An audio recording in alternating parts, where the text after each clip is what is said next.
I wanted you to be encouraged during this difficult and strange time. I know that many of you are suffering and struggling. Holidays are not a simple time.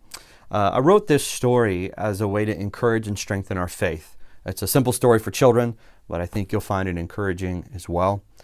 It's based off of some characters in Luke chapter 2.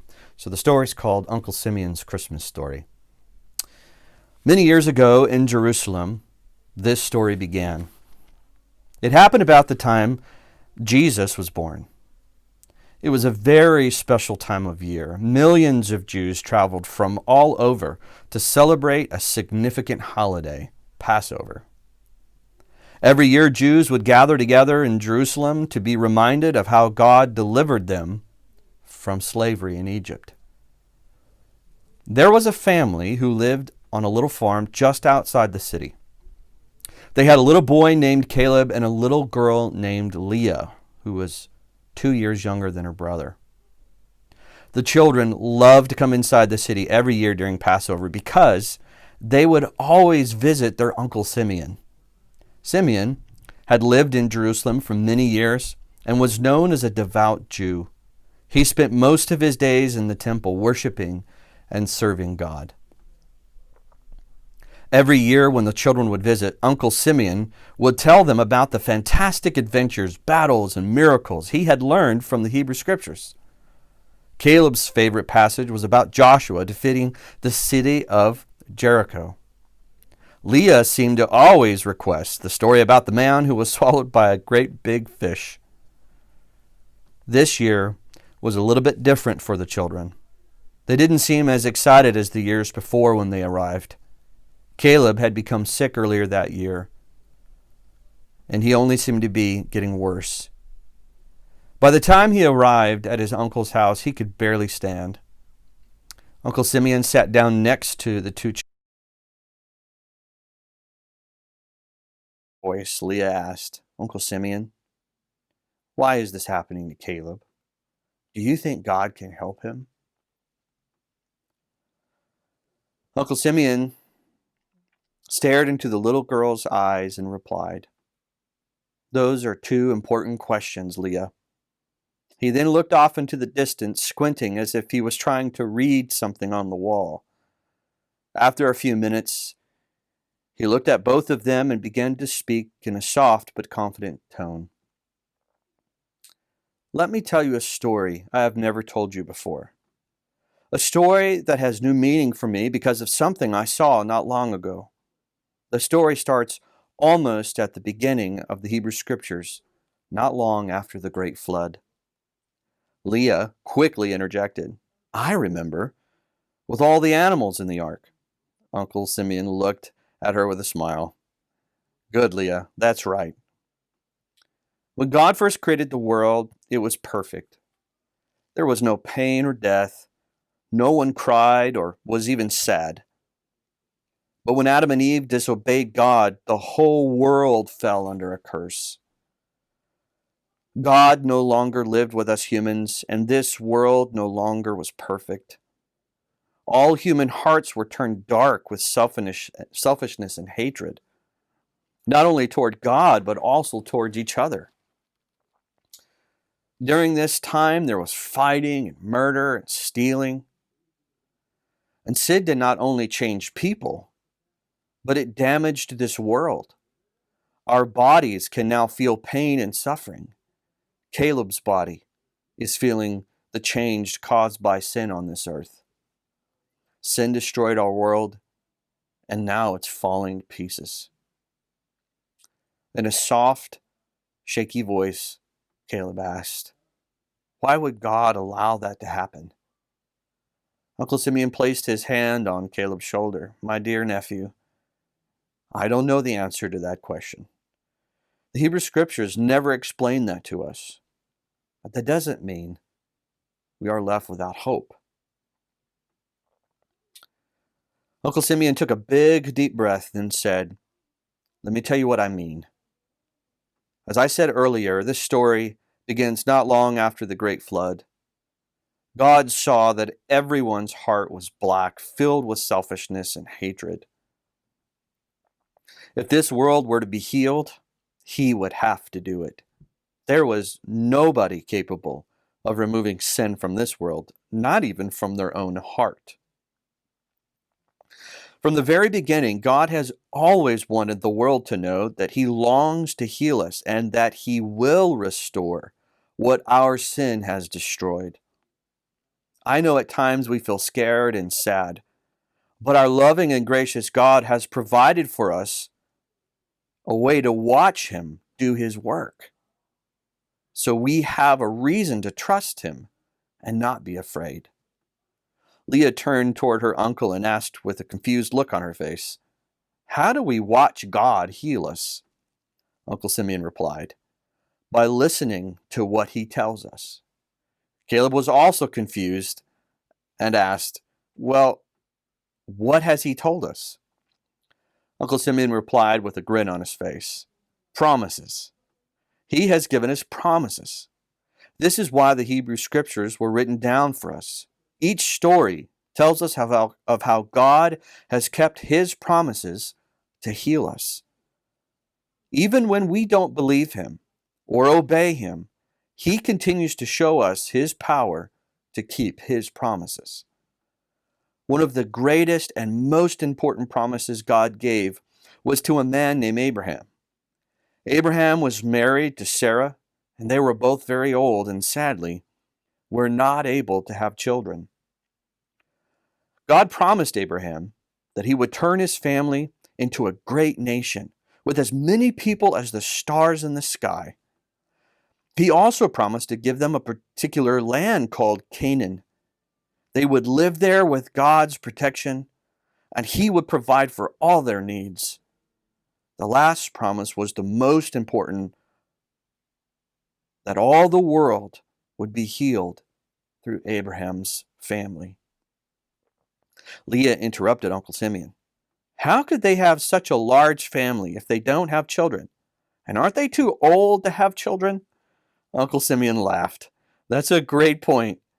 It would take a miracle from God for this to happen. And God did just that. God gave them a son, and his name was Isaac. Isaac had a son, and his name was Jacob. God changed Jacob's name to Israel, and his family grew to be a mighty nation. This nation, as you know, would become the great nation of Israel." Can you see it already? We are watching God keep one of his promises to Abraham. His family became a nation with millions of people.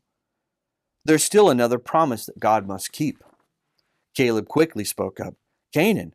They don't live in Canaan yet." "That's right, Caleb." Uncle Simeon said, "Israel now lives in Egypt in the story. God freed them from their slavery, which is why you are here today to celebrate Passover. Once God delivered them out of Egypt, he had to prepare them to enter into this land he promised them. They called it the Promised Land. God gave Israel a set of laws for them to obey. If they obeyed them, God would bless them and keep them safe while in Canaan. If they disobeyed, he would allow their enemies to capture them and remove them from the Promised Land.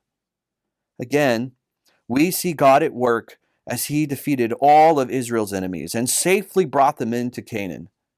What seemed impossible to Abraham, God proved he could be trusted by fulfilling both promises.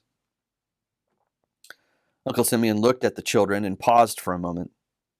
With one eyebrow crinkled down, he said, "This is where the story gets a little interesting, but we'll have to wait till tomorrow." Caleb elbowed his uncle in the side and said, "Hey, you're kidding, right?"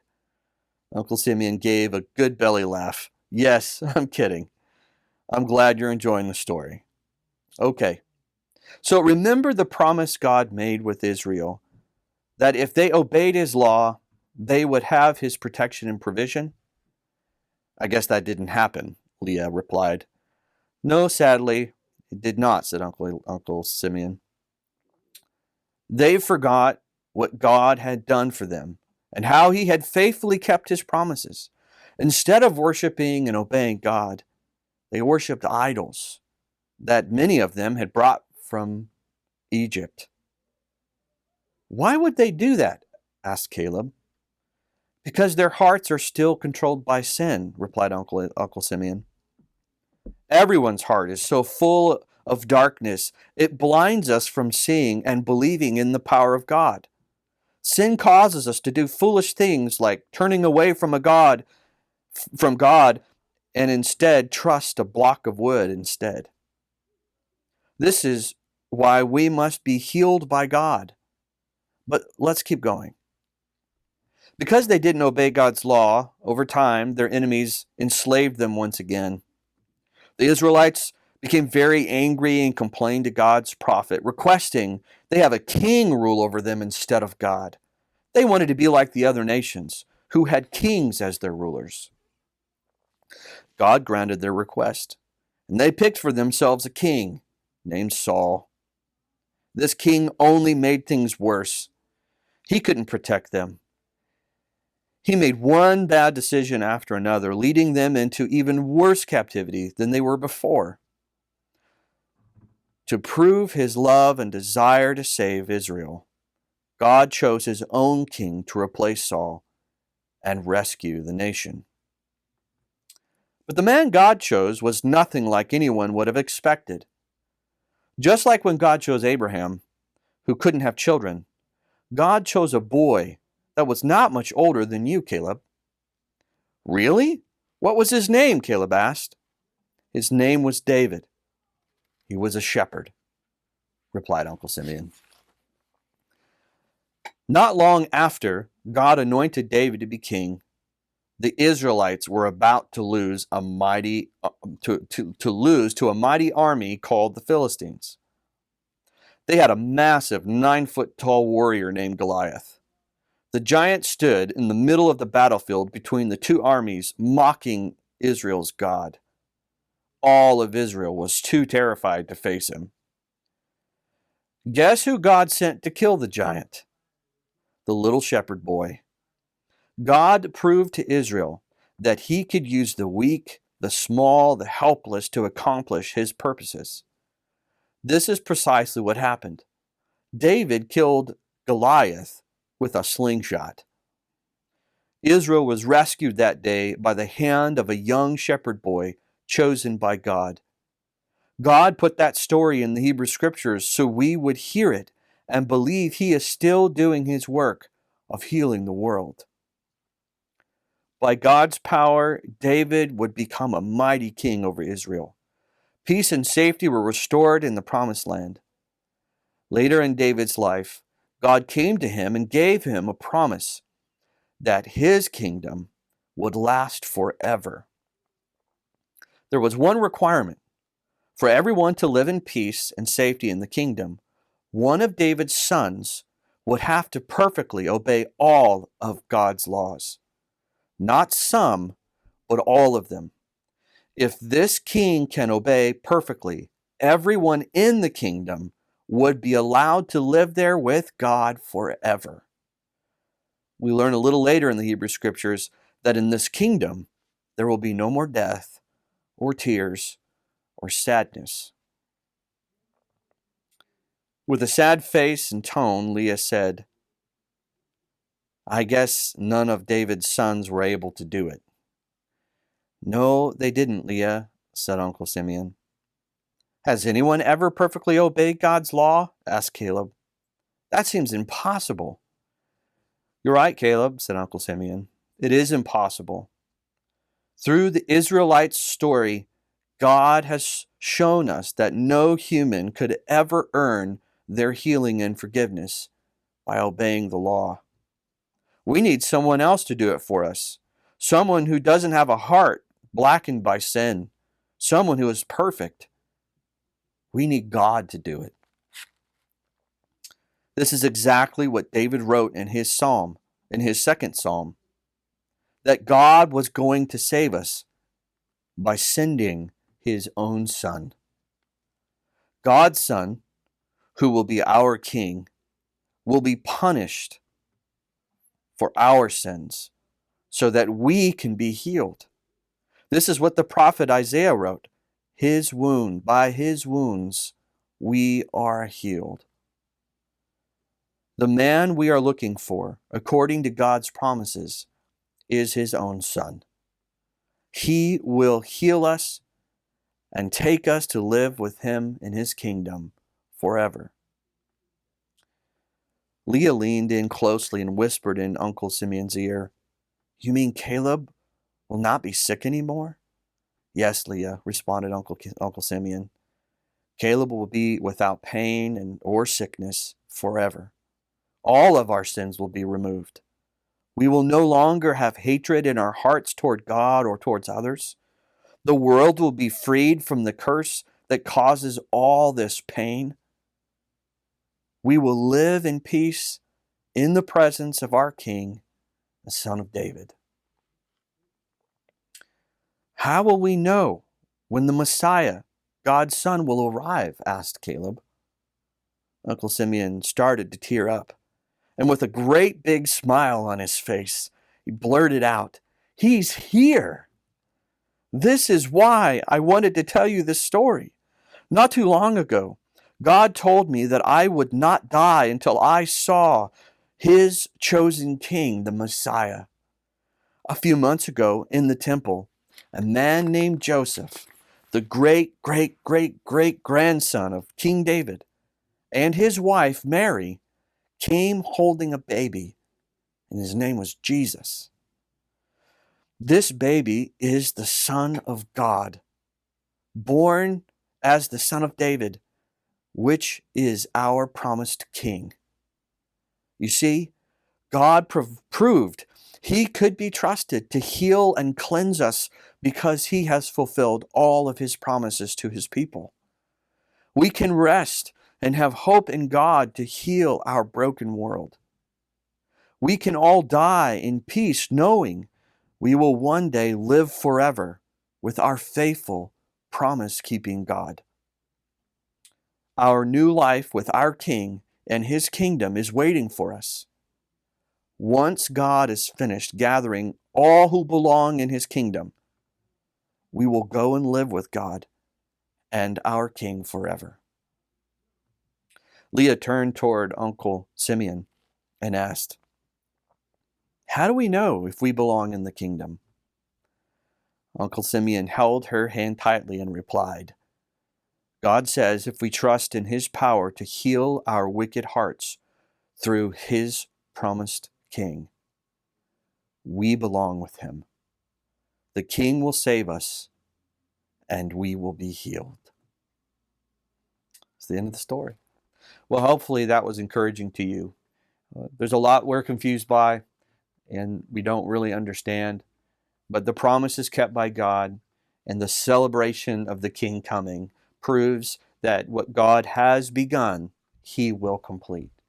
And so we can trust in that and hope one day when he returns, all will be made right. All the pain and suffering will be healed, and we will celebrate with our King in our kingdom forever. So, Merry Christmas, and I look forward to seeing you this Sunday.